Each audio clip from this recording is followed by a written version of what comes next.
Welcome to The Doc Dudes, your premier podcast for a behind-the-scenes look at the latest in aesthetic medicine.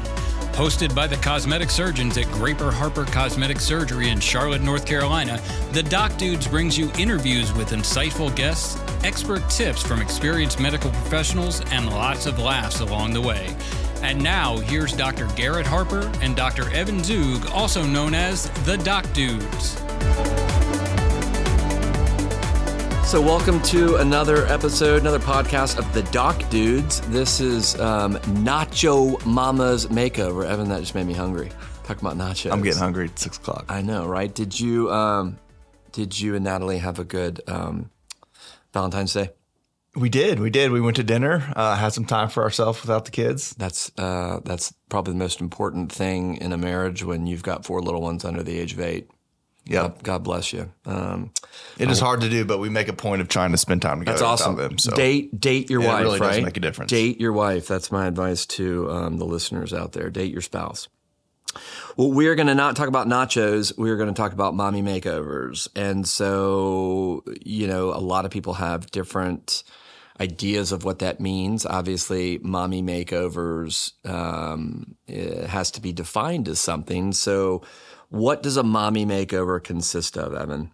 So typically, after a woman has had kids, she's had some changes to her abdomen and her breasts, and that's what we're addressing with the mommy makeover. Yeah. So, it's typically been some combination of breast surgery with abdominal surgery, and the degree with which we have to correct things is commensurate with the degree to which the problems arose. And it's not just from pregnancy, right? We do combinations of breast and body for all sorts of things. Think about the massive weight loss patient, right? Like you see a lot of massive weight loss patients. And so similarly, they can have excess skin, they can have contour irregularities with weight gain, weight loss, those types of things. So we may use the term mommy makeover, and you might not be a mommy. So don't take that, we're not saying you look like a previously pregnant person. We're just saying this is what the combination is. And so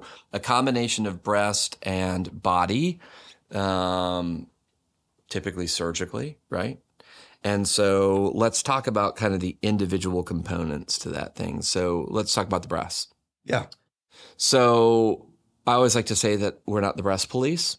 And so I have my patients bring me wish pics, right? And I also tell patients, if you have some idea of what you want your breasts to look like, and I don't think that's safe, or I don't think I want to put my name with that, there's plenty of plastic surgeons that you could go to that would do that. But that's one of the most helpful things for me is bring me some pictures. A picture's worth 1,000 words. Yeah. So when people start talking in cup sizes and bra sizes, that's just so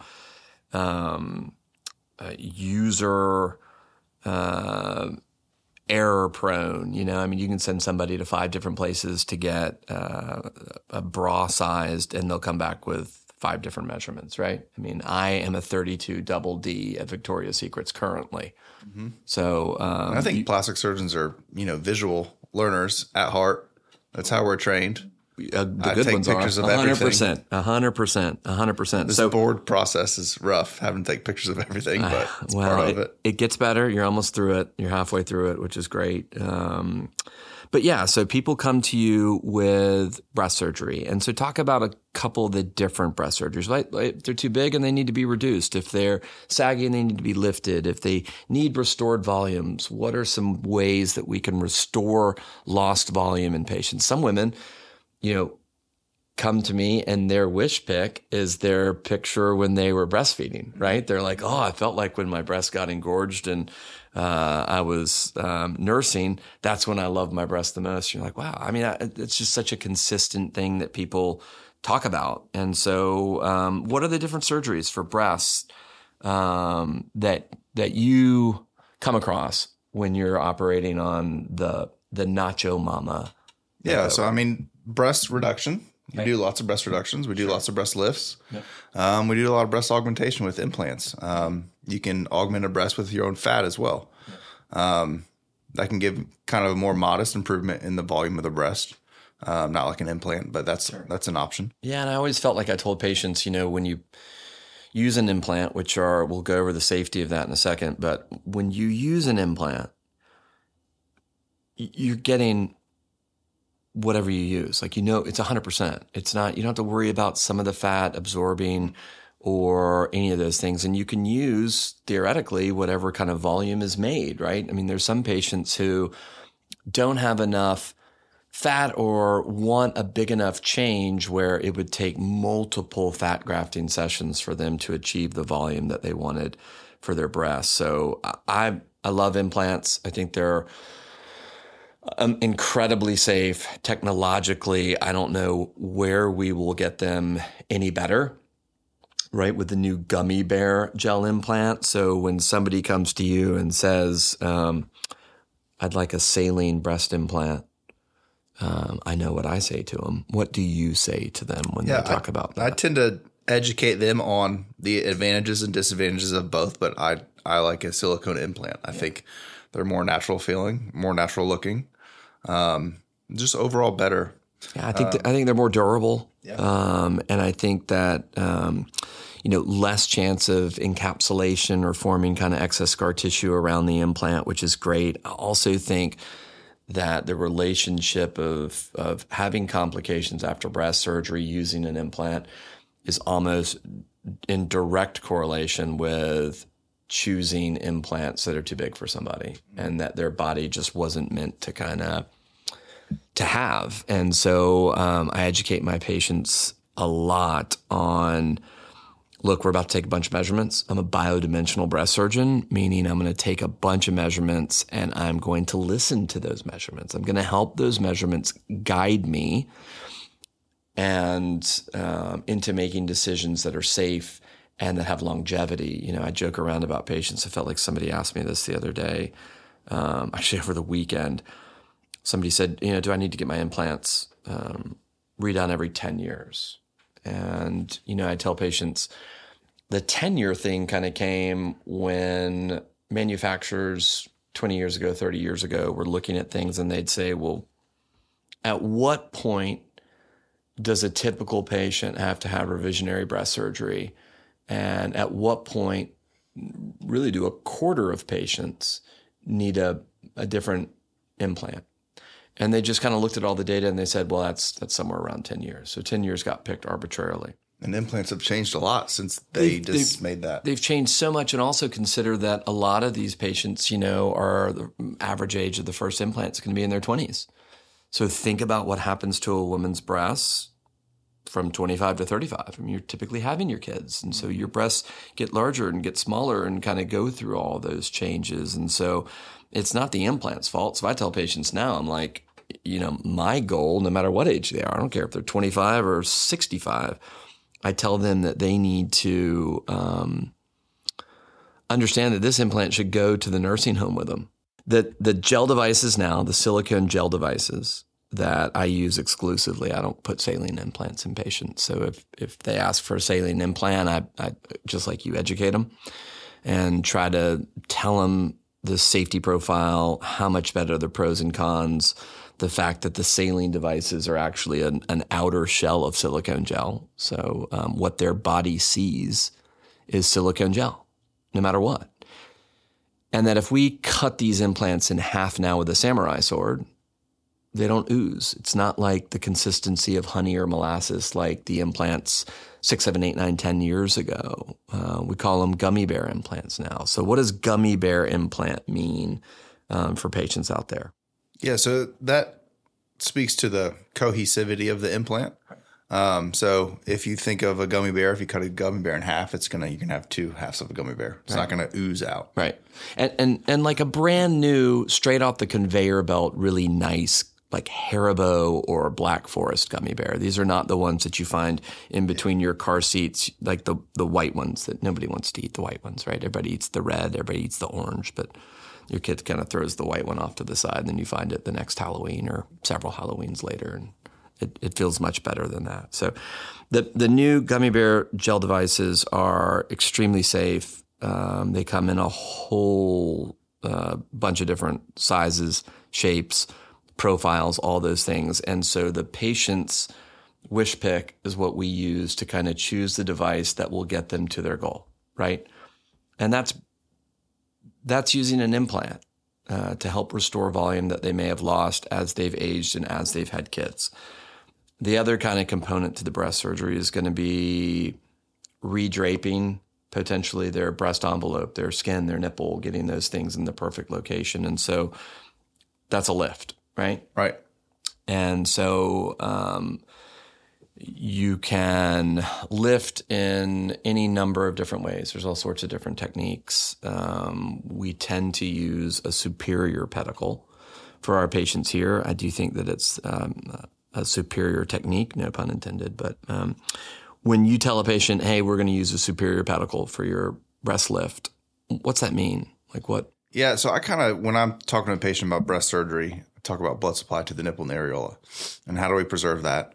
There's lots of different ways. I think a superior, in the past, an inferior pedicle was a very common way to do a breast lift or a breast reduction. Yeah, 20 years ago, it's what everybody did. That's what Still, did. Probably 90% of surgeons who were trained on that technique use that technique exclusively. One is because it's applicable to everybody, right? Mm-hmm. Superior pedicle has some limitations anatomically on some, but if you're a candidate for it, by far and away the best. So you're talking about blood supply. Yeah. So what can happen if, you can lose your nipple, you can lose the blood supply to the nipple and the areola, and it can turn to a scab and fall off. And I tell patients that. Right. I'm very blunt with them. Yeah. That's the one thing I'm kind of blunt about because I want them to remember that can happen. It's never happened to me, but right. I've seen it happen before. Yeah. And that typically happens when somebody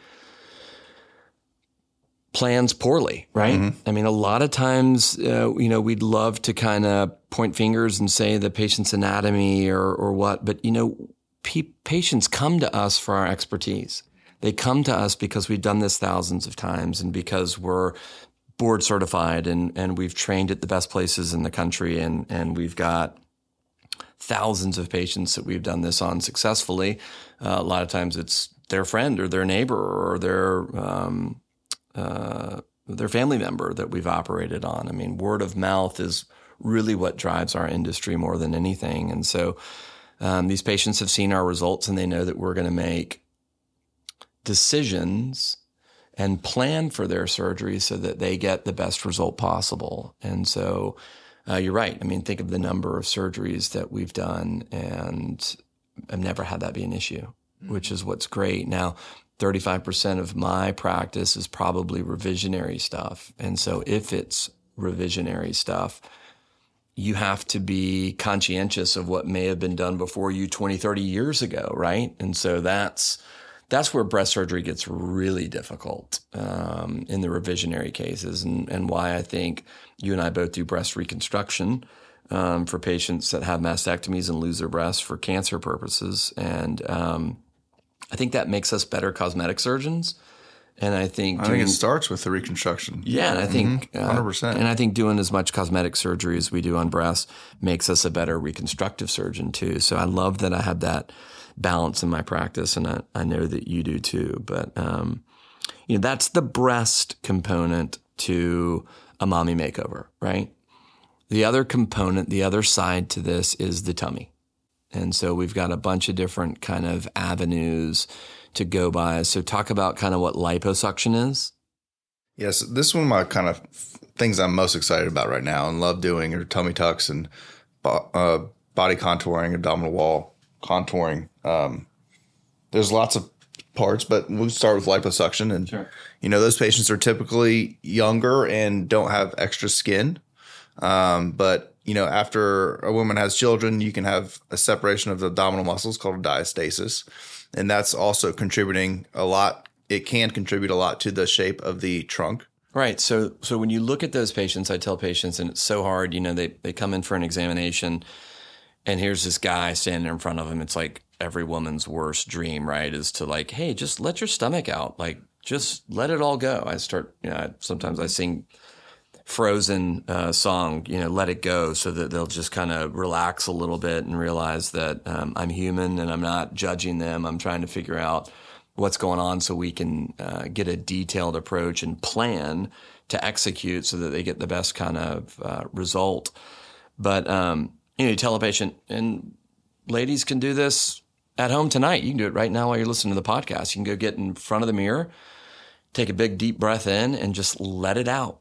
And if you see kind of your abdominal shape round, if it's rotund, we're not meant to be that way, right? Like the way that the body is designed is for your muscles to go from the bottom portion of your ribs to your pubic bone.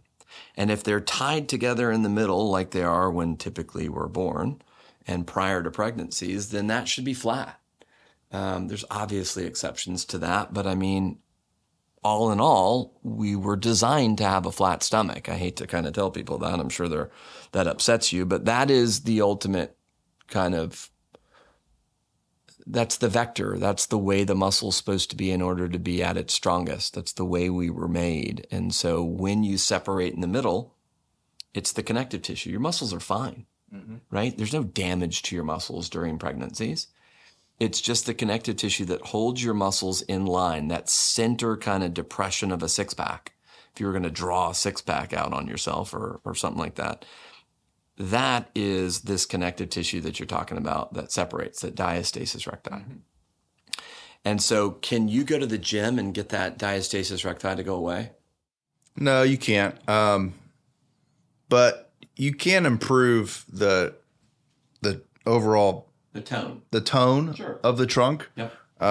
With exercise, diet and exercise. Those are always the best patients who are already physically fit. Absolutely. And so similarly, right, an analogy to that would be like, I feel like as a doctor, my posture's getting so terrible, right? And I just, somebody sent me pictures of our Christmas party a couple months ago, and I felt like I was starting to look like a penguin. I was like, my God, I've got to like work on my spinous muscles, my paraspinous muscles, and working on those things. So if you work on those muscles and tone those muscles, then your skeletal frame will change and look better. So if you work on your core, when you're standing there in your bikini or you're standing there in front of your spouse, your muscles are going to be firing. And when your muscles fire, every muscle works by shortening.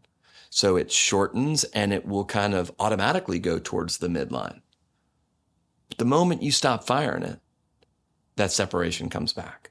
And so that's kind of when we talk about a tummy tuck, sometimes I'll tell patients a tummy tuck, or I'll use this kind of term that sounds funny. It's dermalipectomy, right? And so the difference between a tummy tuck or an abdominoplasty and a dermalipectomy to me is whether or not I'm doing anything with your muscles, right? So how do we bring somebody's muscles back together from a tummy tuck? Like, where's the incision? What do we dissect? Meaning, what do we separate?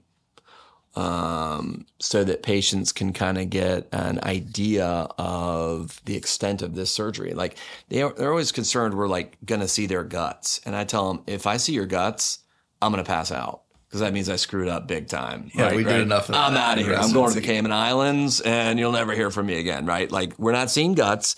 We are superficial to your muscles, right? Everybody is skin, fat, muscle. That's just how our body's made. So we are between the fat that's necessary to have a fat layer between our skin and our muscle and the muscle. So where's your incision and where are you dissecting? Yeah, it's typically hip to hip, but there's different types of tummy tucks. You can make it as small as you need to do to get the work done. Right. But and conversely, right, what I tell patients is as long as it needs to be. Right. In order to get the work done. Exactly. Right. So, All right. So the incision, we're going to be below your bikini line, your panty line. Yeah, we keep that incision as low as we possibly can. Yep. I mark patients. I have them when I first see them. I see where their bikini line is with their underwear, and right. I use that to mark. Right, and I tell them to wear, because a lot of people will be like, "Well, I don't wear a two-piece, or I don't wear sexy panties anymore." And I'm like, "Well, go buy some because you're about to." Yeah. And I say, "So wear them. Come on in." And what happens is, there's yes, your abdominal tissues get pulled down, but your upper pubic and kind of even anterior thigh, the front of your thigh, will get pulled up. Mm-hmm. And we want that force to end up staying within your bikini or your panty line. So I have patients wear that. I have them pull up on their skin to kind of simulate what's going to happen with surgery. And then I'll draw the outline of their underwear, their bikini on them, and we'll keep that incision where it needs to be. Now, it has to be a certain distance from the vagina, or it will pull up on the vagina and you get a windblown look to your vagina, and that's not a crowd pleaser for anybody. So there is this kind of no man's there's some technical details there that right? we're not kind of getting right. into. We're not just as low as we can go, but we want to keep it in that line. And then you dissect through the skin, through the fat, down to the muscle. You see that muscle layer, and then what do you do? Yeah, and then you march your way all the way up in the midline to the xiphoid. Yeah. Which is your chest plate, the bottom of your chest plate and your rib cage. And then you we call it plication of the muscles, but you're essentially sewing the muscles back together, where they're separated.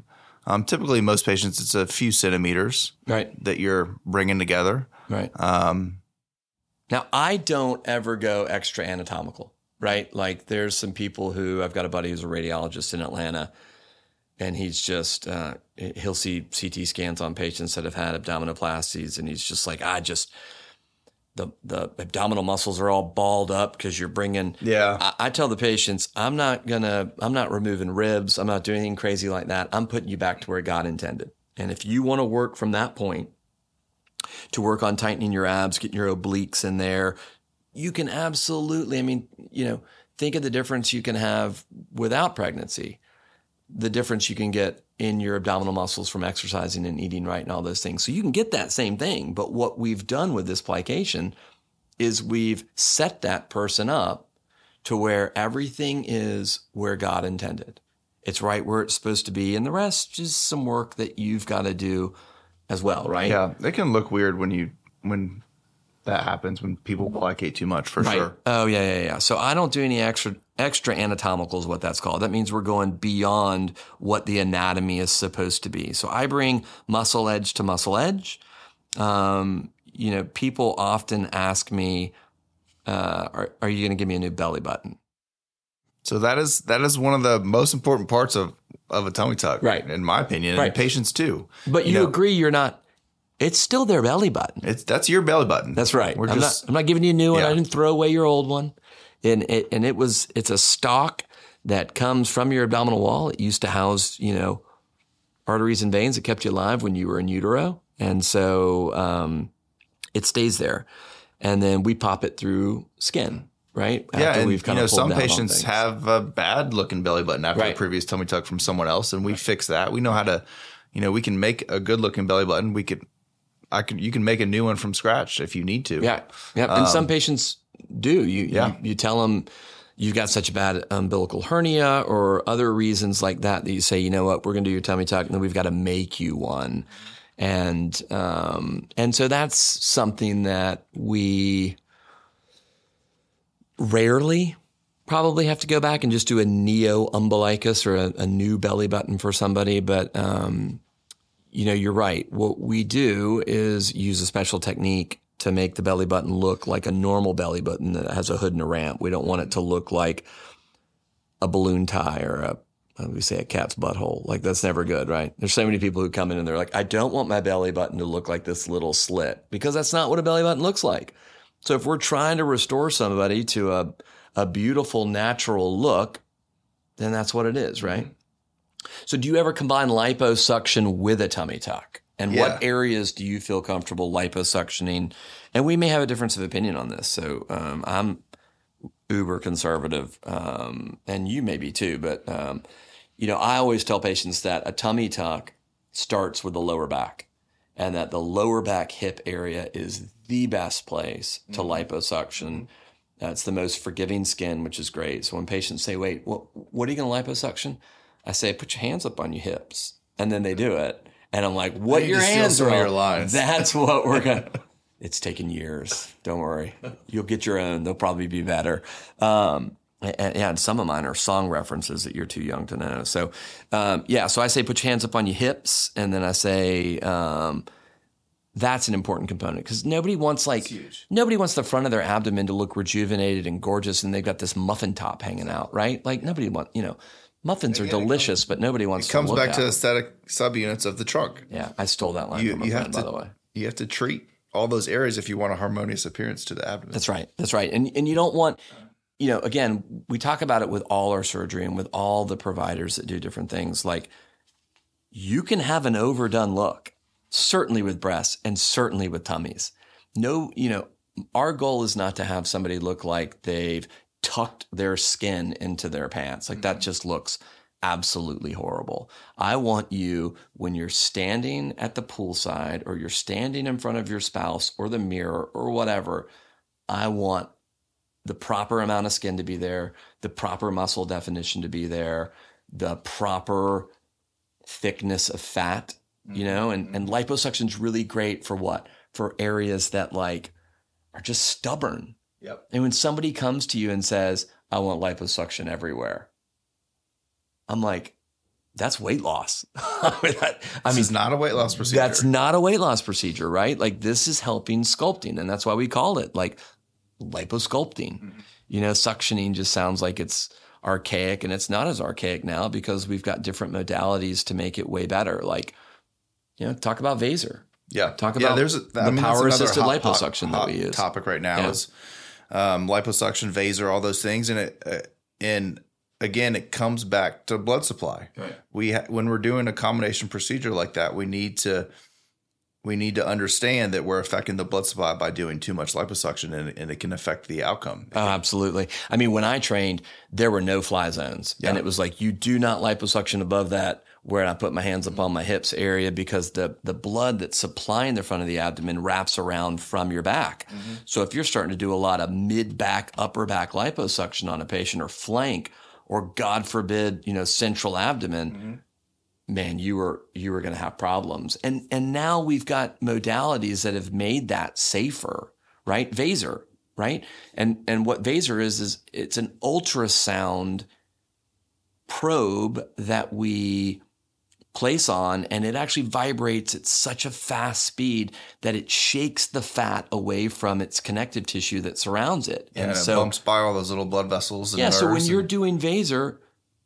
I mean, it's such a less bloody operation than what standard liposuction used to be. I mean, you put tumescent fluid in, which was normal saline and some lidocaine and some epinephrine, and then you had this rigid kind of long rod that you'd stick underneath the skin, and it had little offset, holes in it that were very sharp, and it was like grating cheese, basically.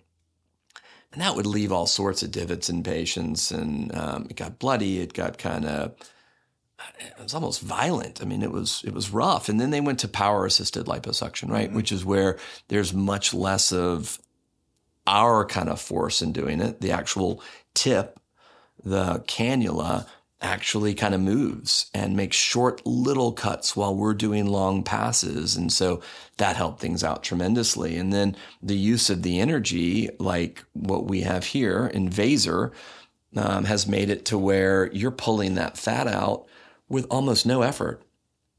It just wants to leave the body. It's fantastic. And you can even do contouring without suctioning after with Vaser. So it's made doing some adjunctive liposuction along with tummy tucks certainly safer. I'm still kind of a wimp. So I tell patients, if you've got some major areas that we need to kind of contend with in the future, we can always do that. It's always better to stage. That's right. And it's rare that we have to do that, but we certainly can always do that, right? Mm-hmm. You can always go do more. You can't rewind time and wish that you'd done less and cause problems. So, mommy makeovers are incredible operations that allow us to restore someone's figure and improve upon their figure, even from where they were prior to having kids. We realize that there's differing degrees, which is why we have differing solutions. Not everybody needs a full tummy tuck with plication and a breast lift with implants. Some people need a reduction or just a lift or just an implant and to reach their goals. Some people just need a mini tummy tuck, which is where we're only addressing abnormalities from your belly button down to your pubic bone. Your upper abdomen looks great. Some people need a little bit of liposuction, and something that I coined. I wish I did some sort of, I wish I'd gotten the patent on it or something. I called it a poochectomy. When people have these C-sections and they have that big indentation there, because, it's an emergency surgery, and It's not always put together in a timely fashion. The OBGYN's not thinking about, is this patient going to have excess skin that I should remove? So, there are differing degrees of ways that we can get the patient to have a flat stomach. If that means we've got to get their muscles flat in order to redrape their skin and subcutaneous tissues over that, well, then that's what needs to happen. Otherwise, you're pulling skin over a round object and it's going to stay round. Mm-hmm. It's just going to be tighter and round, which then looks like you're trying to you swallowed a watermelon or something. So we identify what the problems are. We identify what the patient's goals are, and then we create a solution for these patients and how we can get them to that, right? Yeah, all the surgeries we do are rewarding for me because patients are just happy majority of the time. But this particular surgeries, I just love to do because they love it. Yeah, they're it so really happy. is. Yeah, it restores their confidence, and it's like immediate. Yeah. I mean, the first week I tell patients you're going to hate me. Like you're gonna come here for your first post-op appointment. You're gonna be like, I don't really like that guy. I thought I liked him, but I don't really like him. And then the second week, they're like, I kind of like you. And the husband's kind of giving you knuckles, or whoever. Yeah, and then, exactly. And then at 6 weeks, they're like, we just bought a dog and we named him after you. And then, all that kind of stuff. So it's that tends to be kind of what happens with post-operative care. For 2 weeks, it's rough. If we're plicating your muscles, certainly the first week, you're going home and you're staying bent over. Mm-hmm. I send you home with a walker, and it's not because you can't use your legs or anything. It's because I want you to stay bent over to increase blood flow, like what you've talked about in the past and even on this podcast. Is we're trying to get good oxygenated blood to all of your tissues so that you heal faster. And so that's the reason for patients to stay bent over for that first week. It's not, I wasn't in any pain. I didn't need to bend over. That's not what it's for. And I continually tell patients. Yeah, you have to remind them because they start feeling better. That's right. That's exactly right. Well, I would encourage all our listeners, I hope that you had a good Valentine's Day, but I would encourage you to email us with questions, any kind of topics that you want us to address in future podcasts, because we're having a lot of fun with this. And I think that it's great. At some point, we're going to bring in a physician that I see that is really great at what she does as far as nutrition, and has helped me lose some weight and has helped a lot of our patients lose weight. Because one thing I will say, and I think it goes without saying, is you want to get in as good a shape as you can prior to surgery, any surgery that you do here. And so patients who aren't ready for surgery or patients who don't hit their goal, it's okay to delay surgery. It's okay to reschedule. Life happens. Things get in the way, and maybe you wanted to lose 15 pounds in 3 months and your surgery's in a couple of weeks and you haven't lost any, or you've only lost 5, but let's just go ahead and do it. That's not what you want to do. No, not at all. I'm excited to have her on because that is the topic, hot topic in the country right now, is all these weight loss drugs. Absolutely. And we'll talk about all those things. Yeah. I'll talk to you about my personal journey. I think it's been a success so far, and I've been real thankful for that. But we're going to go head to toe on the body. We're going to talk about all sorts of different plastic surgery, and we'll talk about skincare. We've got a bunch of podcasts coming out. I also kind of want to spend some time about debunking some myths. So we'll talk about all these things and give you guys the opportunity to kind of see inside the world of plastic surgery, cosmetic surgery, aesthetics, all of that. So we thank you for tuning in again, and again, subscribe so that you can get access to all these podcasts and know when new ones come out. And we look forward to teaching you all about plastic surgery and in the world of aesthetics. So thank you, Dr. Zoog. I'm Dr. Harper, and we'll see you at the next podcast. Thank you.